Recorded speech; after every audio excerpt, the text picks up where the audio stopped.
Hey Providence Church, this is Reis, and I'm here to bring some insight into this week's reading in the Bible reading plan. This week we're going to be finishing up the book of Acts, starting the book of Romans, and taking a look at Psalm 136. So let's jump in with the book of Acts. Acts 13 through 26 can be split up into two different parts. The first part is Acts 13 through 20, where we read about Paul's missionary journeys, and the second part is Acts 21 through 28, where we see Paul arrested and put on trial before the Jewish leaders and Roman officials, resulting in the spread of his witness all the way to Rome.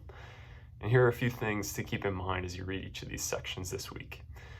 First, if you remember back to Acts chapter 9, we read about Paul's radical conversion, during which the Lord declared Paul his chosen instrument to carry his name before the Gentiles.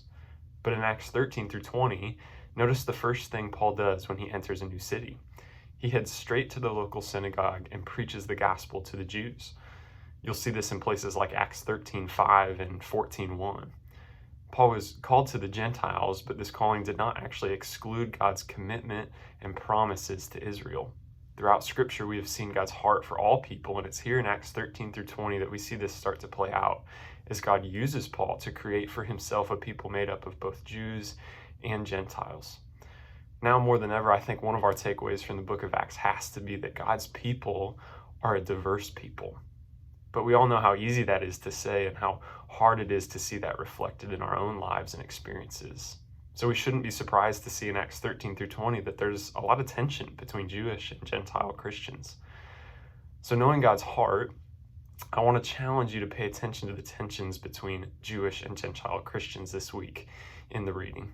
What's causing these tensions? What's not causing these tensions? How do Paul and the leaders of the church address these tensions? And how might God be calling you to address tension with those who are different than you in our own church?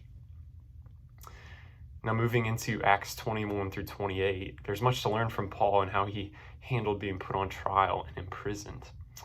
However, what I want to draw our attention to is a theme that we've consistently considered at various points throughout the Bible reading plan. That is God's sovereignty. Paul actually wrote many of his letters to the churches that are part of the New Testament while he was imprisoned. It was in God's sovereignty that Paul not only served as a prolific church planter and powerful witness for the gospel in his day, but continues to serve as a teacher and an encourager of the church centuries later, as we read what he was able to write according to the inspiration of the Spirit and because of God's sovereignty in his life. So as you read, I would challenge you to reflect on God's sovereignty in your own life. Do you truly believe in and trust in God's sovereignty? This year has given us many reasons to doubt God's sovereignty. And so would we allow Acts 21 through 28 to assure us of God's sovereignty? As we transition to the book of Romans, the context primarily involves tensions between Jewish and Gentile Christians. This is similar to what we saw in Acts 13 through 20. And what we get from Paul in his letter to the Romans is essentially an explanation of the gospel and how it applies to both Jews and Gentiles and their unique interests and concerns. As you read Romans 1 through 3, notice how Paul begins his explanation of the gospel. He's laying a foundation for his readers by explaining that Jews and Gentiles alike are guilty before a holy God. Paul does this so that he can get to one of the most important and beautiful facets of the gospel, justification. So my challenge to you this week is to spend time in the first 3 chapters of Romans wrestling with the text and allowing God to press the truth and application of justification into your heart.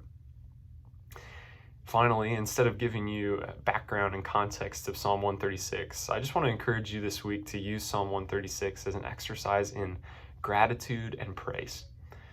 Psalm 136 begins like this. It says, "Give thanks to the Lord, for he is good, for his steadfast love endures forever." From there, the psalmist lists all that God has done for his people throughout their history, for which he gives thanks. So as you read each verse in Psalm 136 this week, would you meditate on how God has manifested his steadfast love in your life? And would you give him thanks for his goodness? All right, that's it for this week. Have a great week.